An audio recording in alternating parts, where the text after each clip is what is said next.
That's why I wanted to emphasize the religio-historical context before we talked about the resurrection. A miracle taken in isolation is inherently ambiguous. The proper interpretation of a miracle is going to be given by the religio-historical context in which it occurs. And the resurrection of Jesus is not just the resurrection of any old body.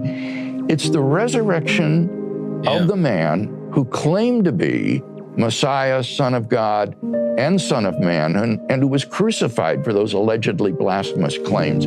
Now imagine what kind of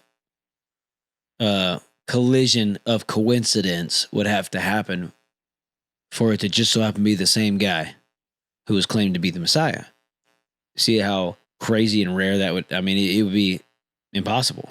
If God has raised this man from the dead, then he has, I think, unequivocally and publicly vindicated those allegedly blasphemous claims. So one of the counterclaims to some of this is that the Gospels are written significantly after Jesus lives.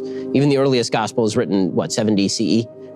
Somewhere 40 years after Jesus is crucified. So what's to say, I mean, that like most historical events, there is some play in the joints here, so that this would be the historical argument against the exact veracity of the gospel revelations, for example. Now, I think it's important to understand, Ben, that in order for a historical document to be reliable, it isn't required that it be inerrant. Contemporaneous, of course. So, of course.